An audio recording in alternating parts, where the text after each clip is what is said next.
Merci Monsieur le Président, merci Monsieur le Ministre d'avoir accepté notre invitation. Effectivement, je rejoins votre préoccupation de ménager les énergies et faire en sorte que le Sénat et l'Assemblée puissent se retrouver quelquefois sur des missions ensemble. C'est un temps, à mon avis, révolu, celui duquel on doit faire chacun sa mission.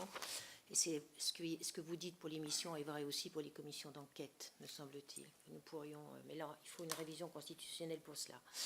Moi, j'étais très intéressée, effectivement, par cette vision que vous nous donnez et la prudence avec laquelle nous devons agir en ce sujet sans se précipiter sur des solutions toutes faites, que l'on peut lire d'ailleurs dans la loi de programmation judiciaire où on nous annonce une ouverture de centres d'éducation fermés, un nombre d'une vingtaine supplémentaires.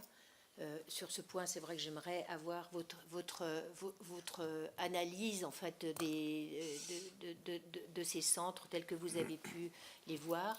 Je retiens votre idée de lire et d'aller voir. Je crois que c'est la meilleure des solutions pour nous, de conserver un esprit libre lorsque nous serons amenés à faire des recommandations. Voilà, donc moi ma première question c'est par rapport au centre d'éducation fermé dont il sera question très prochainement. Je souhaiterais avoir votre analyse et également votre analyse sur le passage à la majorité qui n'est pas sans poser de problème lorsque l'on est dans un quartier pour mineurs dans un centre pénitentiaire et qu'on doit ensuite passer dans un quartier, non plus dans un quartier mineur, le quitter. Je sais que ça pose beaucoup de problèmes. J'ai rencontré des jeunes à ce sujet. Voilà, à ce stade, ces deux questions. Centre d'éducation fermé, votre analyse comme cela, un peu rapide. Et puis, sur ce passage entre le mineur et le majeur, ne faut-il pas prévoir quelque chose?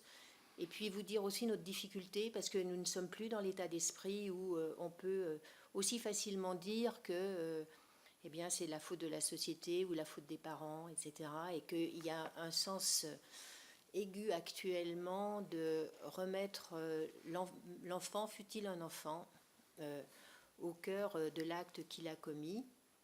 Et si je partage, moi, pour ma part, votre analyse, je sens actuellement des difficultés pour faire passer ce message.